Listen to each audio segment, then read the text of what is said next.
Right.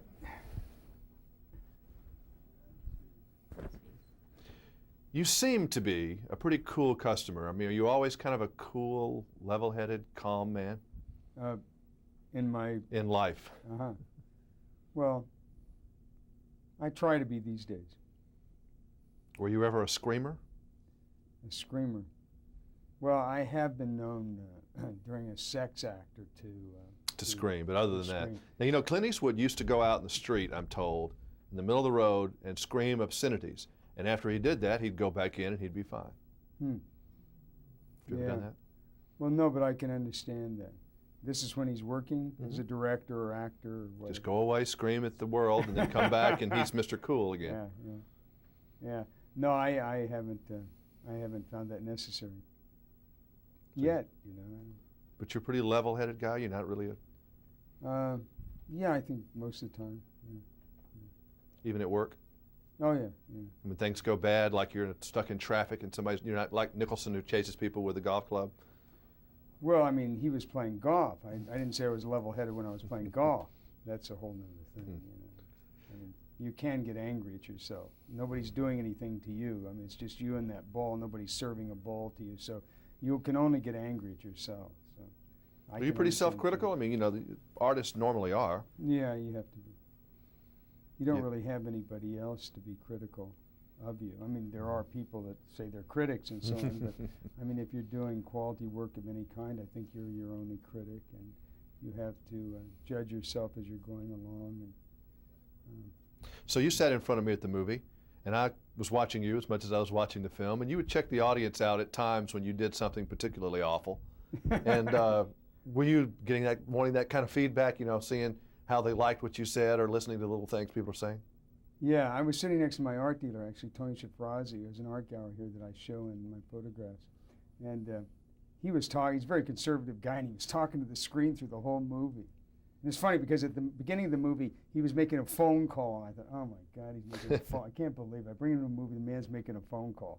And he never got through the phone call. I put the ice pick in the guy's ear, and he goes, and from then on, he was talking, having this interaction to the film. It was very funny. I really enjoyed it. I saw the movie as a rough cut about 3 weeks ago, without music and without sound effects, and I thought it was wonderful. I mean, you make these movies, you never know. You hope that they're going to be good. It's a lot of work, but it's just as much work to make a bad movie as it is to make a good movie. And you just hope that it's going to be good. And then I saw it and I went, wow, this is terrific. Then I saw it again finished with the sound effects and the music, but only with 4 or 5 other people, Keanu and Sandy, and we saw it in a where the sound stage. And then last night I saw it for the first time with an audience. I love this movie. This movie is terrific.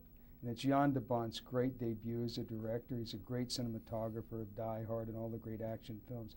But what a coming out party. I mean, this is his film. And Keanu's wonderful in it, and Sandy's wonderful in it, Jeff Daniels, myself, so on. But the film is Jan de Bont's. What a beautiful thing. The way that camera's moving. And it's not because you watch the camera. As a director, I look at it, but it sucks you right back in, and you're there, and I know what's going to happen. I'm on my seat going like this. Oh, you know, it's terrific. It's like he never calls attention to himself as a director, which I think is really cool. Yeah. Particularly in an action film. He's not trying for the artsy angles or anything. He's just getting you in your face and getting you where you live the movie. What was your mission as a bad guy?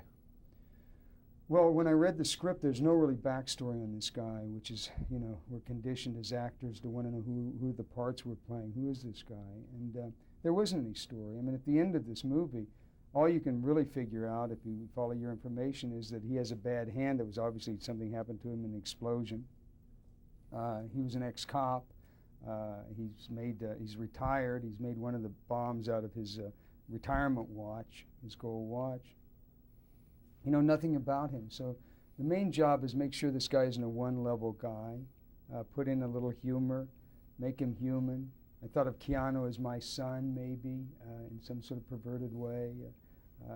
Couldn't interest you in a bribe, could I? There's enough money for everybody, you know. Oh, here he is again.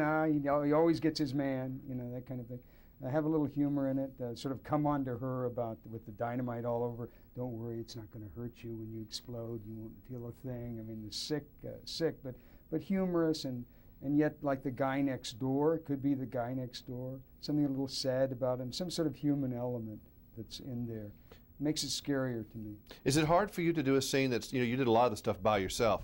Is that a little harder than working and playing off of someone? Yeah, it's difficult being alone, especially when everybody's out there. You don't really have an image of where they are, but you're talking to them on a telephone, and suddenly you have 4 pages of dialogue, and the script girl is talking to you, and there's nobody else to shoot. So really, you better know your lines, And Jan sometimes works with 4 or 5 cameras at once in a dramatic scene. So you're really walking around, and the cameras are following you. So it's more like being in a stage play. Wow. Which is interesting. Dwight Yoakam. You got to work with him in your last film with some music. Tell me about Dwight. He probably wouldn't even like us talking about him. I know that much. Yeah, sure first he wouldn't. of all. Sure he wouldn't. Tell me what Dwight's you got out of working guy. with Dwight close in an artistic way. Yeah, Dwight Yoakam's one of my really good friends. And hopefully I'm going to direct him in a movie that we've got called Miles from Heaven. It's about a honky-tonk angel comes down to sing in honky-tonks. And he's a wonderful guy. In my opinion, I think he's the best country singer there is.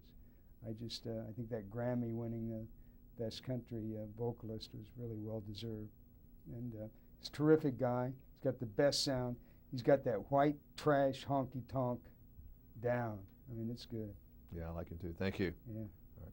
Well, this is TNN. I got to put something on my boy. I like him. Listen, personally. man. We've dated the same girl.